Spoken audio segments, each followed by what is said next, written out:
আজকে সারা দেশে পহেলা বৈশাখ পালিত হয়েছে। এই পহেলা বৈশাখকে কেন্দ্র করে মঙ্গল শোভাযাত্রা, হোলি খেলা, পান্তা ইলিশ নিয়ে মুসলমানদের নামধারী অনেকে মেতে উঠেছে, যা অত্যন্ত দুঃখজনক। এই পরিস্থিতি ধর্মপ্রাণ মুসলমানদের কি করণীয় হতে পারে আপনার সুযোগের মতামত আশা করি। ভাই, এই বিষয়গুলো বারবার বলা হয়েছে, তারপরে যদি প্রশ্ন করেছেন খুব সংক্ষেপে একটু বলার চেষ্টা করি। দেখুন, আমরা বাংলাদেশের মানুষ, বিশেষ করে মুসলমানরা অত্যন্ত শান্তিপ্রিয়। এখানে হিন্দু মুসলমান সব ধর্মের মানুষ মিলে মিশে শান্তিপূর্ণভাবে বসবাস করে। আমি প্রায় সময় বলার চেষ্টা করি, আমাদের পার্শ্ববর্তী দেশ ভারতে, আমাদের আশপাশের বিভিন্ন দেশে বিভিন্ন সময় ধর্মীয় দাঙ্গা আমরা শুনি। প্রায় সময় বাংলাদেশের ইতিহাসে উল্লেখযোগ্য সেরকম অধিকাংশ দেশের মতো একটা দাঙ্গাও কখনো হয় নাই। এখানে মুসলমান এবং হিন্দু অন্য ধর্মের মানুষ সবাই মিলেমিশে থাকে। এরপরেও মুসলমানদের উপরে নানাভাবে হিন্দু ধর্মের বিভিন্ন কালচার কৃষ্টিকে চাপিয়ে দেয়া হয়, কখনো বাঙালিয়ানার নামে, কখনো একটা ডাহা মিথ্যা হাস্যকর কথা হাজার বছরের ঐতিহ্যের নামে।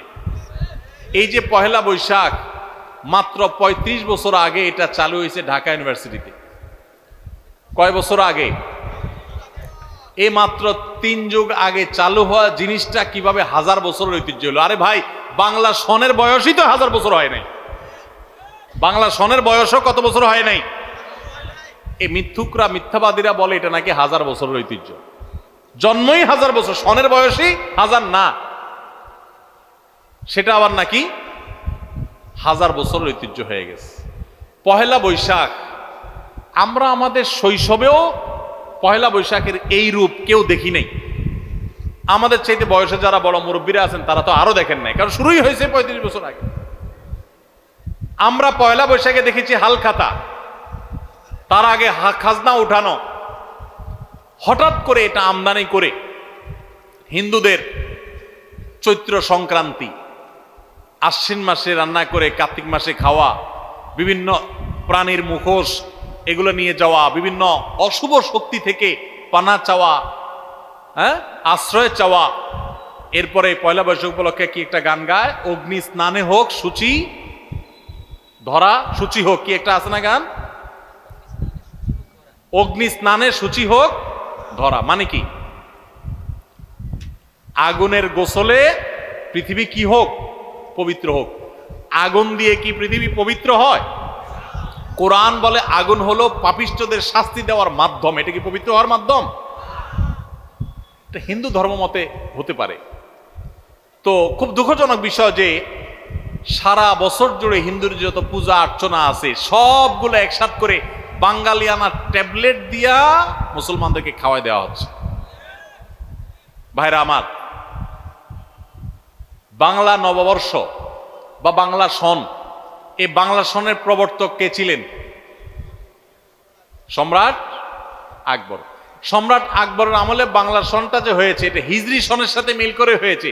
হিজরি সনটা হলো লুনার, চান্দ্রবর্ষ, আর বাংলা সনটাকে শুধুমাত্র ওই সনটাকেই আপনার সৌরবর্ষে পরিণত করা হয়েছে, এটাতে রূপান্তর, কনভার্ট করা হয়েছে, জাস্ট এটাই।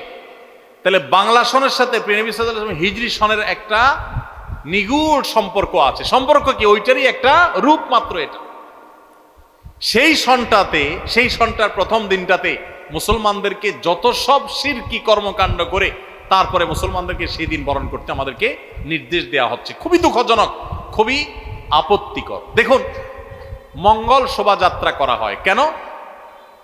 অনেকে আছেন এগুলো বললে বলে ভাই এগুলা কোনো প্রার্থনা না, কিছু না, আপনারা অযথা ঝামেলা করেন। আপনি নিজে মঙ্গল শোভাযাত্রা কি ও কেন লিখে সার্চ দেন। আমি কালকেও সার্চ দিয়েছি, উইকিপিডিয়াতে তথ্য পাবেন কেন মঙ্গল শোভাযাত্রা হয়।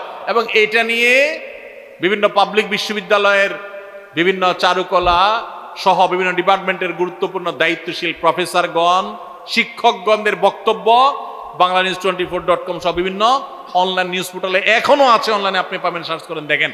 সেখানে তারা তাদের সাক্ষাৎকারে পরিষ্কার জানিয়েছে যে এটা হলো সারা বছর ভালো থাকার জন্য, মঙ্গল প্রার্থনার জন্য মঙ্গল শোভাযাত্রা। অর্থাৎ এই শোভাযাত্রা করলে এর মাধ্যমে মঙ্গল কামনা করা হয়। যে মানুষগুলো সারাদিন নিজেদেরকে বিজ্ঞান মনস্ক বলে, এই মানুষগুলো সারা দেশের, সারা পৃথিবীর বিজ্ঞানীরা শুনি এটা আবিষ্কার করছে, ওইটা আবিষ্কার করছে, আর আমার দেশের কলা বিজ্ঞানীরা শুধুমাত্র মুখোশ ছাড়া আর কিছু আবিষ্কার করতে পারেনি। আল্লাহ এত সুন্দর চেহারা দিছে মানুষকে, আল্লাহ বলেছেন লাকাদ খালাকনাল ইনসানা ফি আহসানি তাকওয়িম, মানুষকে সবচেয়ে সুন্দর চেহারা দিয়ে আল্লাহ সৃষ্টি করেছেন। আর এরা ওই সুন্দর চেহারার উপর একটা বানর, একটা পেঁচা, একটা হনুমানের চেহারা দিয়ে দেয়। ভাইরা আমার, শোভাযাত্রা করলে পেঁচা, হনুমান, হিন্দুরা দেখবেন যে সমস্ত প্রাণীর পূজা করে, যেগুলোর পুজো করে, যেগুলোর মূর্তি বানায় পূজা করে, আপনারা দেখবেন অবাক করা বিষয়, সেগুলোই ঘুরে ফিরে বা বেশিরভাগ ক্ষেত্রেই সেগুলোর এই মুখোশ কোষ এগুলো নিয়ে শোভাযাত্রা করছে, র্যালি বের করছে, মিছিল বের করছে। কেন? মঙ্গলের জন্য। মঙ্গল শোভাযাত্রা মানে কি? মঙ্গলের জন্য, মঙ্গল কামনা করে শোভাযাত্রা করা। এই মিছিল করলে, শোভাযাত্রা করলে এই সমস্ত মুখোশ, পেঁচা টেচা, এই সমস্ত বানর, আপনার ইঁদুর, এটা সেটা, এগুলার মুখোশ নিয়ে রাস্তা দিয়ে ঘুরলে যদি মঙ্গল হয়, কল্যাণ হয়, তাহলে সব বাদ দিয়া সারা বছর এই কাম করো না কেন? এগুলোতে কোনো মঙ্গলের ক্ষমতা আছে? কোনো মঙ্গলের সুযোগ আছে এখানে? মঙ্গলের মালিক কে? আল্লাহ রাব্বুল আলামিন। প্রতিদিন 5 ওয়াক্ত নামাজে আল্লাহ বলছেন হাইয়া আলাল ফালাহ, তোমরা এসো কিসের দিকে? মঙ্গলের দিকে। মুয়াজ্জিন ডাকছেন আল্লাহর পক্ষ থেকে, এসো কিসের দিকে? মঙ্গলের দিকে। মঙ্গলের দিকে আপনার যে যাত্রা হবে সেটা হবে মসজিদে যাওয়ার মাধ্যমে। কিসের মাধ্যমে? সেটা ওই বিভিন্ন প্রাণী প্রতিমার মুখোশ নিয়ে রাস্তায় চলাচল করা, র্যালি বের করার মাধ্যমে না। বাঙালিয়ানার নামে হিন্দু ধর্মের কৃষ্টি কালচার মুসলমানদেরকে চাপিয়ে দেওয়ার যে অপচেষ্টা, কিয়ামত পর্যন্ত এদেশের মানুষ এটাকে মেনে নেবে না ইনশাআল্লাহ। চাপাই দেওয়া সংস্কৃতি সমস্ত মিডিয়া মিলে একযোগে প্রচার করেও আপনার এলাকায় কয়জনটা নামাইতে পারছে? পারছে? সারা দেশে কয়জন নামাইতে পারছে? ঢাকা শহরে মোট কয়জন? আমরা যদি ঢাকা শহরে কোটি মানুষ বসবাস করি, তো কোটি মানুষের ভিতরে কত মানুষ বের হয়েছে? সামান্য কিছু মানুষ বের হয়েছে, তাই না? সমস্ত মিডিয়া মিলে সকল যন্ত্র একসাথে প্রচার চালিয়েও তো কই লাখ মানুষকেও তো বের করতে পারেননি। এদেশে মানুষ ধর্মপ্রাণ, মুসলমানরা মুসলমানদেরটা, হিন্দুদেরটা হিন্দুরা, একজনটা আরেকজনকে চাপিয়ে দিবেন না। আজকাল খুব ভয়ঙ্কর ভাবে শিক্ষার নামে, সংস্কৃতির নামে এগুলো পুশ করা হচ্ছে, অ্যাগ্রেসিভলি পুশ করা হচ্ছে। ইমানের দাবির কারণে এগুলো থেকে আমাদের বেঁচে থাকতে হবে। আল্লাহ আমাদেরকে তৌফিক দান করুন। আমরা মঙ্গল কামনা করব কার কাছে? মঙ্গলের মালিকের কাছে। কোন পেঁচা, হনুমান, রাক্ষস, খোক্ষসের কাছে কোনো মঙ্গল কামনা, কোন র্যালিতে মঙ্গল কামনা নাই। মঙ্গল কোথায়? আল্লাহর কাছে। কার কাছে? আল্লাহর কাছে। অতএব ঈমান নষ্ট করা যাবে না। ভাইরা আমার, এই র্যালি বের করলে সারা বছর ভালো থাকা যাবে, মঙ্গল আসবে, এটা বিজ্ঞানের কোন থিওরিতে আছে? ধর্মে তো নাই। বিজ্ঞানের কোন থিওরিতে আছে? এটা না যৌক্তিক, না এর কোন ধর্মীয় ভিত্তি আছে। একটা হাস্যকর এবং চরম হাস্যকর একটা কাজ। পান্তা ইলিশ খান না, সারা বছর গরিব যেটা পান্তা ভাত খায়, সেটা একদিন খাইয়ে আপনি বাঙালি হয়ে যাচ্ছেন একেবারে। সারা বছর বার্গার চাবাইতে চাবাইতে শেষ।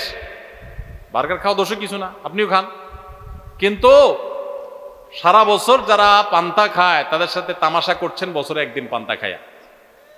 এই তামাশার কোনো মানে হতে, পুরা পয়লা বৈশাখের শুরু থেকে শেষ পর্যন্ত সমস্ত অনুষঙ্গগুলো একটা একটা করে দেখবেন, প্রত্যেকটার সাথে হারামের সম্পর্ক কিংবা শিরিক থেকে উঠে আসা ঐতিহ্য সেখানে আছে। আল্লাহ তাআলা আমাদের সবাইকে অপসংস্কৃতি থেকে বেঁচে থাকার তৌফিক দান করুন।